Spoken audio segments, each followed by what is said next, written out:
કેમ છો? Good morning મારા વાલા મિત્રો. આજે તારીખ થઈ ગઈ છે 24/10/2025 અને વાર થયો કયો મિત્રો? આજે શુક્રવારનો દિવસ. વીકલી ટ્રેડિંગ સેશનનો આજે લાસ્ટ ડે, છેલ્લો દિવસ. અને મિત્રો ગઈકાલે આપણે બધાએ જોયું કે બજારની અંદર ગેપ અપ ઓપનિંગ કરી ધીમે ધીમે ધીમે ધીમે બજારને નીચે ફ્લેટ લેવલ ઉપર લાવીને મૂકી દીધું. આપણે ગઈકાલે જ વાત કરી હતી વિડીયોમાં કે જોજો ઉપરના લેવલ ઉપર કોઈ ટ્રેપ ના થતા, કોઈ માલ લેવાની કોશિશ ના કરતા, નહીં તો ફસાઈ જવાય. અને એવું જ બન્યું ગઈકાલે. તમે જુઓ ઉપરની સાઈડે ખોલ્યું, જેણે લીધું હશે એ નીચે વેચી નહીં શક્યો હોય અને ફસાયો હશે ઉપર, ખરું ને? તો એના કારણે મિત્રો અવશ્ય ધ્યાન રાખવાનું, હંમેશા હાઈ લેવલ ઉપર ક્યારેય ટ્રેપ થવાનું નહીં. નીચલું લેવલ આવે એટલે દબાઈને માલ લેવાનો, દબાઈને માલ લેવાનો, ગભરાવાનું નહીં. થોડો થોડો માલ લેતા રહેવાનું, પણ ડર સહેજ પણ રાખવાનો નહીં.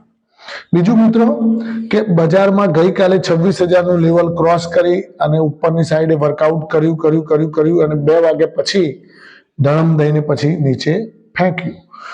તો ગઈકાલે બજાર કેવું જોવા મળ્યું એના ઉપર આછી પાતળી માહિતી લઈ લઈએ. અને આજે બજાર કેવું રહેશે, આજે બજારમાં તેજી જોવા મળશે કે કેમ, એના ઉપર આજે જબરદસ્ત ચર્ચા કરવાની છે. કયા 3 સ્ટોક્સ ઉપર વધારે ધ્યાન આપવા જેવું છે એ પણ હું તમને કહીશ.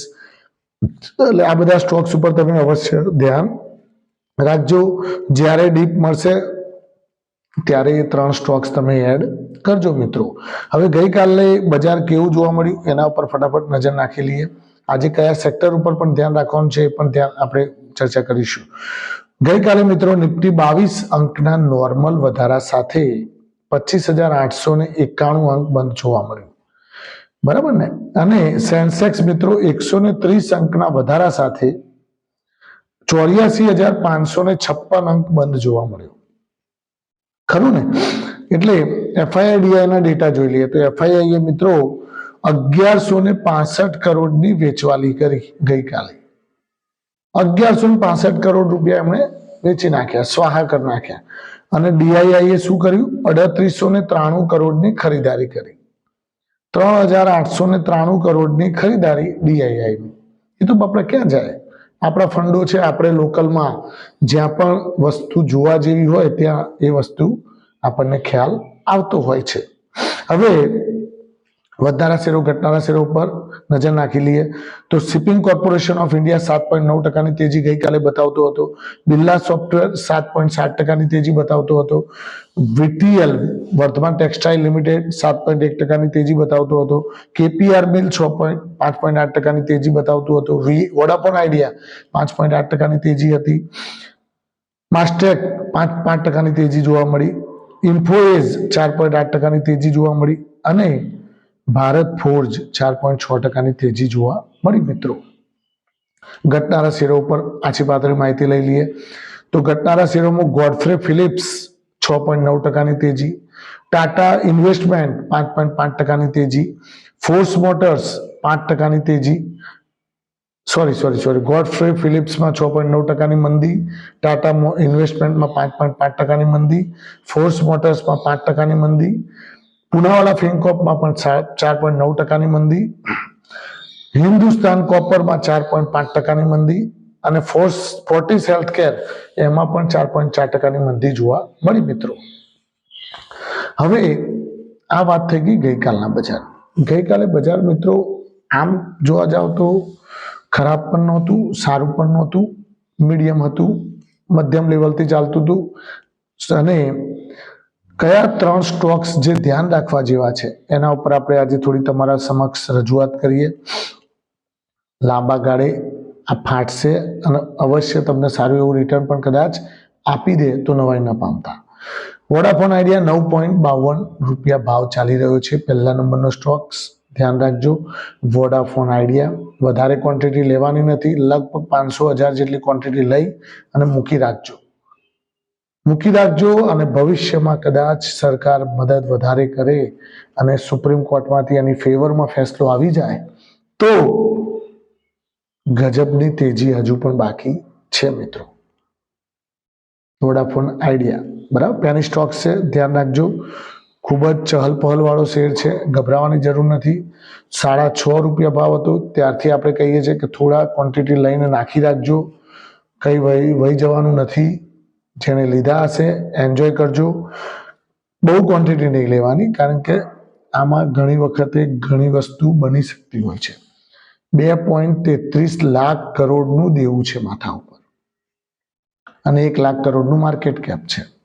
ખરું ને મિત્રો? એટલે ધ્યાન રાખજો, માર્કેટ કેપ કરતા દોઢું નહીં 2.5 ગણું દેવું છે માથા ઉપર. પછી બીજા નંબરનો સ્ટોક છે મિત્રો વીટીએલ. Vardhaman textile limited. આ પણ ધ્યાન રાખવા જેવો સ્ટોક છે. લાંબી રેસનો ઘોડો છે અને ખૂબ જ સારી કંપની છે વર્ધમાન ટેક્સટાઇલ. ₹437 ભાવ ચાલે છે. આમાં પણ થોડું એવું નજર ધ્યાન રાખતા રહેજો. જ્યારે ડીપ મળે ત્યારે આ બધામાં ઇન્વેસ્ટમેન્ટનો મોકો મળે ત્યારે રોકાણ કરી શકાય. ત્રીજા નંબરનો સ્ટોક છે મિત્રો બેન્કિંગ સ્ટોક્સ છે, સ્મોલ ફાઇનાન્સ બેંક સ્ટોક્સ છે. Ujjivan small finance bank limited.